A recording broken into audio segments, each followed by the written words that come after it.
Hey friends, what's happening? It's Chris, the Earthborn Alchemist, and I wanted to share something with you I see happening in the world around us at the moment, because there's a little bit of a problem that we're experiencing as a race. As many of you know, I spend my daytime hours working as a wellness coach for a global company, helping people live better lives through nutrition, exercise, sleep, stress, all that sort of thing. And one of the things that I notice a lot is people that are always talking about, I need to find a way to not be hungry. I need to find a way to overcome my hunger and stay within my calorie budget. I need to not overdo my calories but stop from being hungry. There is no problem with being hungry, right? You are allowed to feel hungry. In fact, the human body works so much more efficiently when it's hungry. You're more focused. You generally have greater energy in that period of hunger before you start depleting of the nutrients that you need in your system. That's because that's the mechanism we work on. As primitive hunter-gatherers, the human race hasn't really evolved from that point, regardless of the fact that there's now a 7-Eleven on every corner and McDonald's on every opposite corner. It doesn't matter. Our system still works the same as it did thousands of years ago. And that is literally that we work better when we're hungry. We focus more when we're hungry. We're more driven when we're hungry. We've just kind of lost touch with the idea that it's okay to be connected to what we're feeling. And, we just don't want to feel. We don't want to feel the things that are around. We don't want to feel what's happening inside of ourselves. We shy away from confrontation, even though, having a backbone and confronting the things that you see that you don't agree with are the way to create change. We shy away from all of that because we don't want to feel, right? Here's what I'm talking about specifically today, feeling hungry. We are literally overeating and starving ourselves at the same time. Now, how does that work? Literally, we are eating too much crap with no nutrients in it. So we're eating all of this food, we're eating, we're stuffing our faces, we're getting fatter, but we're not giving our body the nutrients we need. So we're always hungry, right? Do you know when you make the transition to eating foods that are low in calories and high in nutrient density, what actually happens is you stop feeling hungry? It happens. It's a reality. You don't feel hungry all the time. You can go for hours and hours and not feel hungry. And then when you do feel hungry, it's okay because you've got this excess of nutrients in your system. At the moment, so many people are starving of nutrients, even though they're getting thousands of calories a day and they're getting fatter because of it. So we're literally obese and starving to death at the same time. So I'm out here in the yard, right? Because I wanted to share this awesome little plant that I've got that goes by the name of Porchaluca. Well, it's purslane. Now, I'm going to pick some because this plant, right? This plant is one of the highest levels of omega-3s in the growing world. Fish probably still has more, not going to lie. But the fact of the matter is, when it comes to the plant kingdom, there is nothing that has a higher degree of omega-3 in it than this plant. What does omega-3 do for you? All kinds of shit. Omega-3 helps lubricate the body. I'm just going to keep picking these and putting them into my little container of water. Omega-3 helps us on so many different levels. It helps with cellular function, it helps with cognitive function, it lines the myelin sheath in the brain. Essential fatty acids, they're called essential because the reality is we cannot produce them in our body and we have to get them from a dietary source. So if you're not eating fish, where's that fat coming from? It's a good question. Right, so this plant, it literally pops up everywhere. It grows in the cracks, it grows on the side of the road, it grows in the woods, it grows in the marshes. It likes poor soil. It likes, it's very sandy dirt here, so it likes that. It likes disturbed ground. So after you've moved the soil around, you'll probably notice this will come up, right? And it's also full of vitamins and minerals. It is full of antioxidants. It is a medicinal plant. It has medicinal properties, not just as a food source. It's what's referred to as a pot herb, which literally means that you can use it in place of spinach, put it in your pot with other things that you're cooking. It's got like a mucilage type property to it. So when you do that, it's going to thicken, like it will thicken soups so nicely. So here's what I'm doing. I'm picking some off this plant and putting it into this container I brought out with me. Now, I put in this container, and this is something that you probably want to, all of you, keep in mind if you are choosing to harvest wild foods. First step, put it into water with bicarb soda. If pesticides have been used or sprayed anywhere in this area, they're going to settle. They're going to settle in the ground, they're going to settle on the dirt. They're going to settle on the plants, and then when you eat them, you're going to get them. They're going to settle in your cells and cause you all kinds of problems. Right? If you've ever used Roundup or weed killer, shame on you, but the fact of the matter is many people do, so using that shit from Monsanto, it causes problems. It disrupts the cell's function, disrupts the ability of the cell to function. Baking soda, bicarb soda, removes that stuff from the plant. So let it soak for like 10 minutes, easy.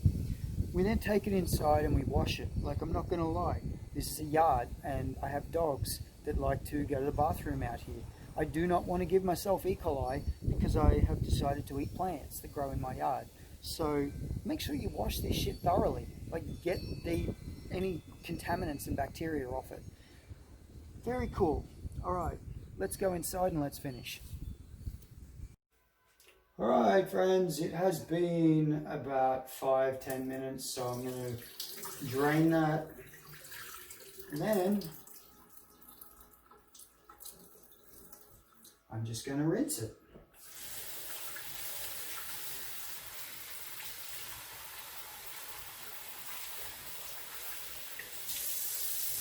But did you know that all vegetables and soft-skinned, smooth-skinned fruits you can wash in baking soda and water, and you will actually end up removing any pesticides? Don't kid yourselves. Like, yes, organic matters, but even in the organic world, they still use pesticides. They just use ones that the Organic Commission, the USDA, or whoever governs that in your country,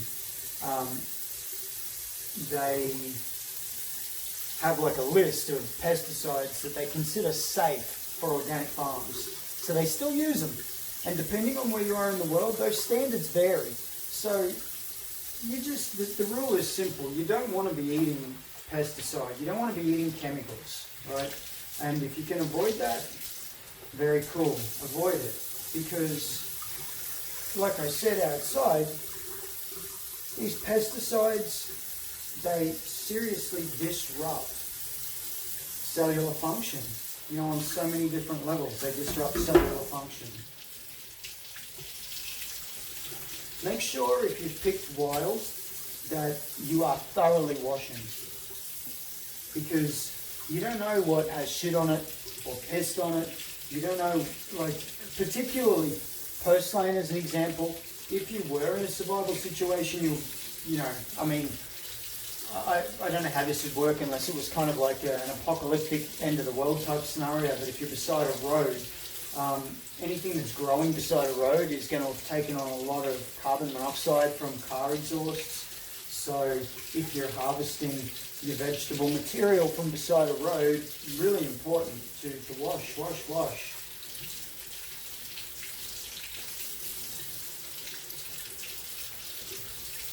And then the fresh water, after you give it a baking soda bath, is going to rinse away all of that residue.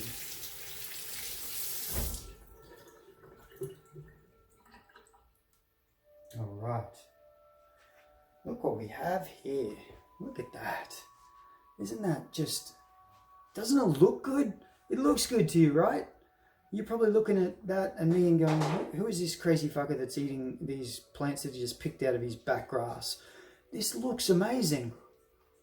You know, it tastes amazing. And it is absolutely full of nutrients. So the reality is, you can turn the table, right? You can stack the deck in your favor. You have the ability to stop yourself from being hungry all the time because you're eating foods that are high in calories but depleted of nutrients. And that's what the natural world has to offer us. You know, straight up, we have this on offer from the natural world. And yet we're almost too afraid to take advantage of it, because we've lost connection with the natural world. As you eat it, you know, because it's a mucilage, you'll notice that it's a little bit slimy in your mouth.